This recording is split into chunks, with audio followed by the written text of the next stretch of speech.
রাজধানীর উত্তরায় ভয়াবহ অগ্নিকাণ্ডে এক নিমেষেই নিভে গিয়েছে দুটি পরিবারের ৬টি প্রাণ। উত্তরা ১১ নম্বর সেক্টরের একটি আবাসিক ভবনে অগ্নিকাণ্ডের ঘটনায় ধোঁয়ায় শ্বাসরুদ্ধ হয়ে প্রাণ হারিয়েছেন শিশু কিশোর সহ ৬ জন।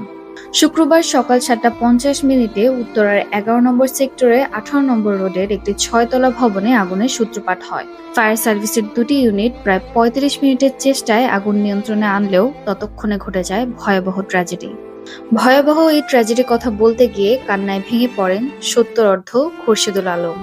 কাঁপা কণ্ঠে তিনি বলেন, ছেলেটা পরিবার সহ চলে গেল, আমি কিছুই করতে পারলাম না। মাত্র একদিন আগেই মুঠোফোনে ছেলের সঙ্গে কথা হয়েছিল তার। স্ত্রী ও ২.৫ বছরের নাতিকে নিয়ে ১ সপ্তাহের জন্য গ্রামের বাড়ি কুমিল্লায় যেতে বলেছিলেন তিনি, কিন্তু কর্মব্যস্ততার কারণে রাজি হননি ছেলে। শুক্রবার সকালে সেই ছেলের মৃত্যু সংবাদ পান খোরশেদুল আলম। রাজধানীর উত্তরায় ভয়াবহ অগ্নিকাণ্ডে একই পরিবারের ৩ জনের প্রাণহানি ঘটে। নিহতরা হলেন ফজলে রাব্বি রিজভী, তার স্ত্রী আফরোজা আক্তার সুবর্ণা এবং তাদের ২ বছর বয়সী একমাত্র সন্তান কাজী ফাইয়াজ রিশান। প্রত্যক্ষদর্শীরা জানান, ভবনের দোতলায় আগুনের সূত্রপাত হয়ে দ্রুত আগুন ও ধোঁয়া উপরের দিকে ছড়িয়ে পড়ে। নিচতলার বাসিন্দারা প্রাণে বেঁচে গেলেও উপরের তলায় আটকে পড়েন ৬ জন।